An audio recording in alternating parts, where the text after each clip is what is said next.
Before the trial appears on the horizon of your life, before the problem ever casts its shadow across your path, God has already moved. Before the question rises in your heart, the answer has already been spoken in the heavenly places. Before the tear falls from your eye, the comfort has already been prepared. You walk through time, step by step, moment by moment, but He sees the whole of it. And you experience the need only when it strikes, but He foresaw it long before you were even formed in your mother's womb. He is the God who prepares the provision before the problem even exists.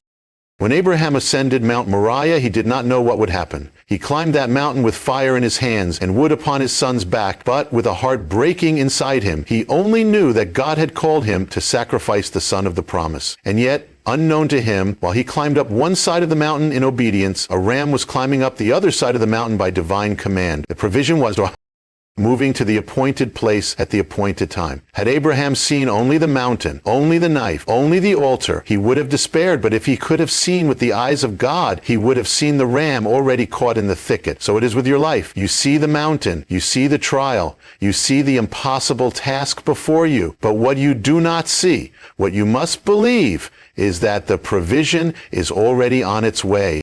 In Egypt, Israel groaned under the heavy hand of slavery. Their backs were whipped, their cries rose up to heaven, and their bondage seemed endless. Yet even as they suffered, Moses had already been born. While Pharaoh ordered the death of every male child, the one who would lead them out was hidden in a basket on the river before the deliverance could even begin.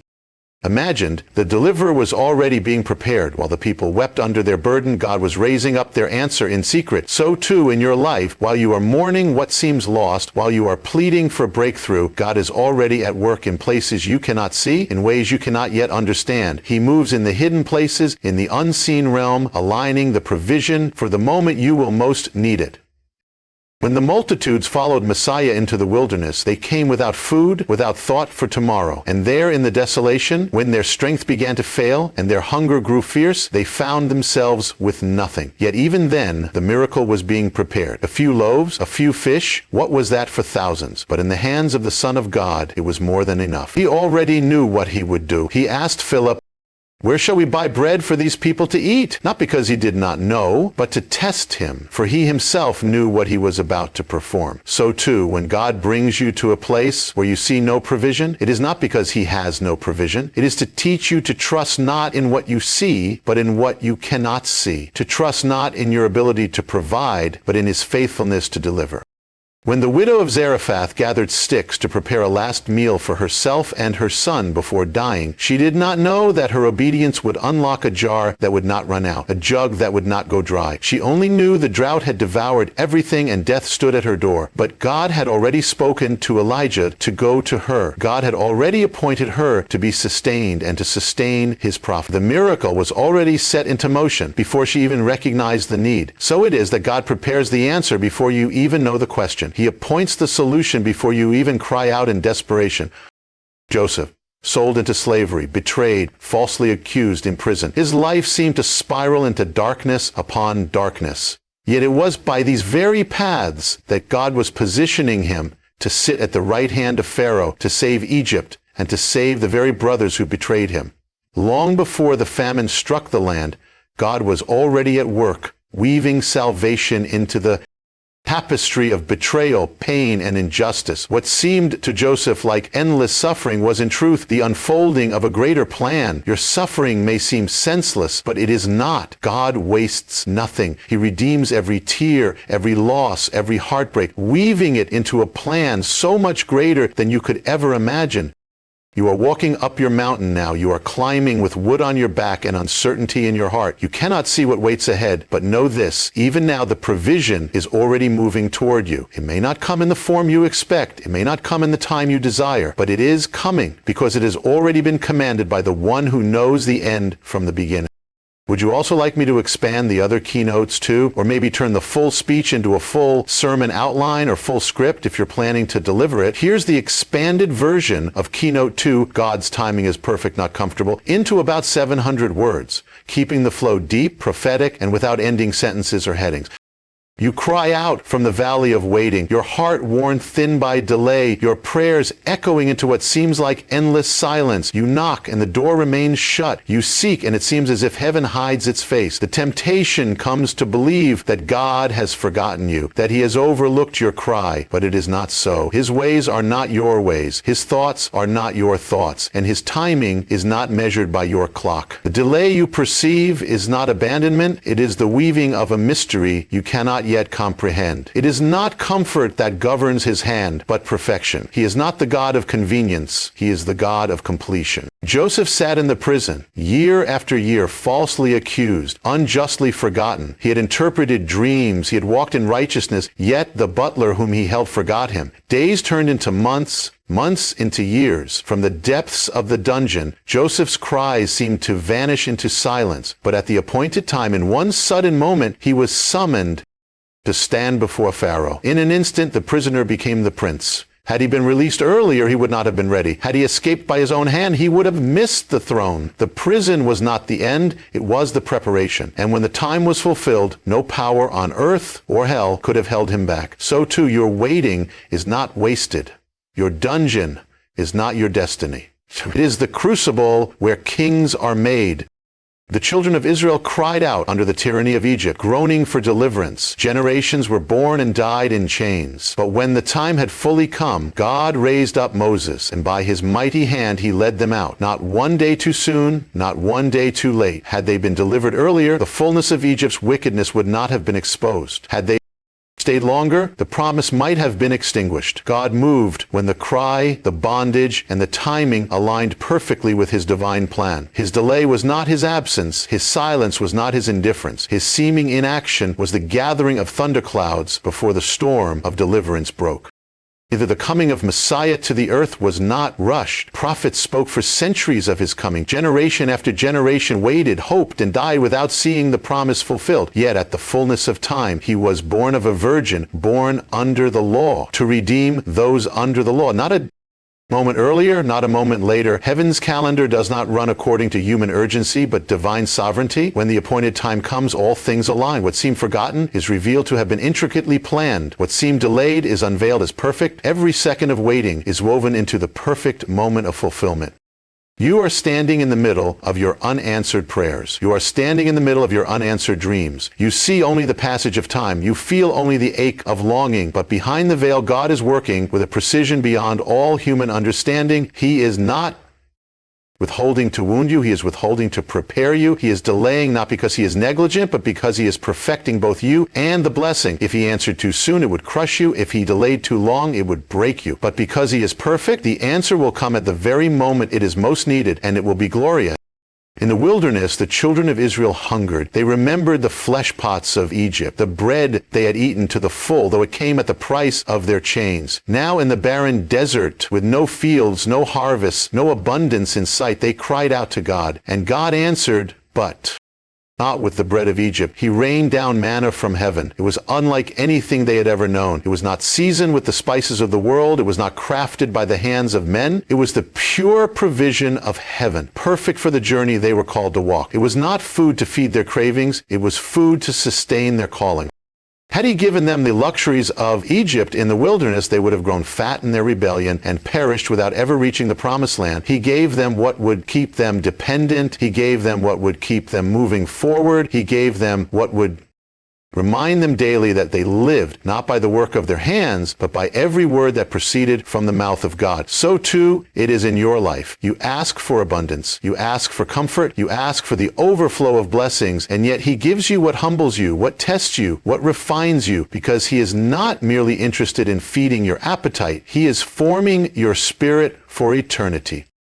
The manna was given daily. It could not be hoarded. If they tried to store it up, it would rot and breed worms. It was a daily dependence, a daily receiving, a daily trust. In the same way, God will often withhold the abundance you seek, because if you were given all at once what you desire, it would decay in your hands and corrupt your heart. He trains you to come to him every morning. He trains you to trust him when you see only enough for today. He trains you to find your sufficiency not in the blessing but in the blesser. You think you know what you need. You think you need the healing, the breakthrough, the open door, the answered prayer. You think you need the provision, the opportunity, the blessing you have long sought after. And so you pray, you fast, you weep before the throne, lifting up the cry of your heart. Yet beneath every cry, beyond every request, deeper than every longing of your soul, there lies a greater need, a need often hidden even from your own understanding. Your truest need is not for the things you seek, but for the one you seek them from. Your deepest need is not the provision, but the presence. Not the blessing, but the blesser. Not the way made clear, but the way himself. In the garden, at the beginning of all things, man walked with God. There was no separation, no veil, no distance between them. That was the design. That was the purpose. That was the fulfillment of every need. To dwell with him, to walk in his shadow, to hear his voice. It was not the abundance of Eden that made it paradise. It was the presence of God in the midst of it. When sin entered, when man reached for what he thought he lacked, he was not simply cut off from the blessings of the garden. He was cut off from the presence of God. And every hunger, every thirst, every longing that has burned in the soul of man ever since has been the echo of that loss, the cry for that presence to be restored. You seek his hand when he longs to give you his heart. You ask for what perishes when he would give you what is eternal. You run after healing when he is offering wholeness. You chase after breakthroughs when he is offering himself as your breakthrough. You seek deliverance from your storm when he would be your peace in the midst of it. When your prayers rise up asking for things and he listens not only to the words you speak, but to the need beneath them, the silent ache of the soul for the touch of the living God. When the crowds followed Messiah across the wilderness, they sought him because he had multiplied the loaves and the fish. They sought him for the miracles, for the wonders, for the provision. But he said to them, "You seek me not because you saw the signs, but because you ate the bread and were filled." They saw the blessing, but they missed the blesser standing before them. They saw the gift, but they did not recognize the giver. And so it is today. The heart of man is quick to grasp at the blessing and slow to seek the face of the one who gives it. The woman at the well came seeking water, but he offered her living water. She came to quench the thirst of her body, but he spoke to the thirst of her soul. She came burdened by shame, by brokenness, by a lifetime of disappointment, and he revealed himself to her as the Messiah. Her greatest need was not for the water of Jacob's well, but for the fountain of life that would spring up within her. So it is with you. You come with the burden of your surface needs, but God moves deeper. He reaches into the secret places of your soul, into the chambers hidden even from yourself, and offers you not just answers, but himself. When Martha stood before the tomb of Lazarus, she said, "Lord, if you had been here, my brother would not have died." She sought resurrection, she sought restoration, she sought the miracle, but Messiah answered, "I am the resurrection and the life." She looked for an event, he offered her a person. She looked for a solution, he offered her himself as the solution. You pray for a change in your circumstances, but he comes to change your heart. You pray for the lifting of the burden, but he comes to carry you through it with his own strength. He knows that your deepest healing is not found in the removal of your affliction, but in the embrace of his presence. Your deepest breakthrough is not the end of your trial, but the revelation of his faithfulness within it. Your deepest victory is not the removal of your enemy, but the knowledge that he who is with you is greater than he who is against you. If he gave you all you asked for without giving you himself, you would be poorer than before. But if he gives you himself, even if every prayer remains unanswered, you have already received the greatest gift of all. You were created for him. Your heart was fashioned to be filled by him. No provision, no success, no earthly fulfillment can satisfy the hunger that was made for eternity. He is the bread of life. He is the living water. He is the treasure hidden in the field. He is the pearl of great price. He is not merely the one who gives you what you need. He himself is what you need. He is the beginning and the end, the first and the last, the answer behind every prayer, the fulfillment behind every longing, the home for which your soul has been wandering. There are blessings you will never see until you step out. There are doors that will never open until you walk toward them. There are provisions stored up in the heavenly places that are released not by wishing, not by striving, but by obeying. It is written that faith without works is dead, and obedience is the living proof of true faith. You can pray for provision all day long, but until you move where God calls you, you may never see it manifest. Because his opposition is often hidden beyond the place of comfort. It is waiting on the other side of the step you have not yet taken. When Abraham was called out of Ur, he left left not knowing where he was going. He departed from everything familiar, from everything secure. He obeyed the voice that called him into the unknown. And in that obedience, a covenant was born. In that obedience, a promise was set in motion that would shape the destiny of nations. Had he waited until he saw the full path, had he demanded sight before stepping, he would have missed the miracle. The provision for Abraham's future was not in the land of his fathers, but in the journey of faith. So too with you. What you are asking God to give you is already appointed, but it is appointed not for where you are, but for where he is calling you to be. When Israel stood before the waters of the Red Sea, trapped between the sea and the armies of Egypt, it was not enough to cry out. It was not enough to despair. God told Moses to stretch out his staff over the waters, and when he obeyed, the sea parted. The path was hidden until the act of obedience revealed it. The waters did not divide because of human wisdom or strength. They divided because the servant of God obeyed the impossible command. So it is with you. The way will not be revealed until you move. The sea will not part until you stretch out your faith in obedience to his voice. The widow of Zarephath was gathering sticks to prepare her last meal when Elijah appeared. She had only a handful of flour and a little oil, enough for one final bread before death. Yet the prophet spoke the word of the Lord to her, telling her to make him a cake first. Logic would have said no. Fear would have demanded she hold back. But in obedience she gave what little she had, and the flour and oil did not run dry throughout the famine. Her provision was not found in hoarding, but in giving. It was hidden inside the act of faith. If she had clung to her last morsel, she would have sealed her fate. But because she obeyed the voice of God, her house was sustained by a miracle. Peter and the other fishermen had toiled all night and caught nothing. Their nets were empty, their strength spent. Then the master said, "Cast your nets on the other side." It made no sense in the natural. They were the experts. They knew these waters. They knew the hour had passed. Yet Peter answered, "At your word I will let down the net." And at that word, in obedience to what seemed foolish, the nets overflowed with fish. The provision was not lacking. It was waiting. It was there all along, but it required obedience to unlock it. There are prayers you have prayed, promises you have received, visions you have glimpsed, but the fulfillment is bound to obedience. It is not enough to hear. It is not enough to believe. You must move. You must act according to what he has spoken. You must step where he calls, even when the ground looks unstable. You must give when logic says hold back. You must forgive when your heart says to hold on to the wound. And you must trust when everything in you screams for control. For every act of obedience is a key. Every step taken in faith opens a new realm of provision you could not have accessed otherwise.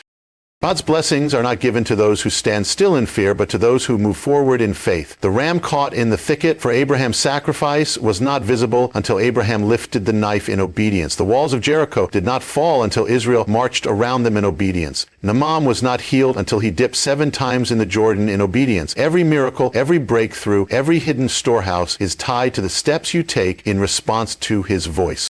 You are asking God to bless you where you are, but he is calling you to the place where the blessing has already been prepared. You are asking him to move when he is waiting for you to move. Your provision is not in yesterday's place. It is not in yesterday's word. It is in today's obedience. It is in the living, breathing walk of faith that hears his whisper and moves before the evidence appears. It is the life that trusts the one who calls more than the comfort of what is seen.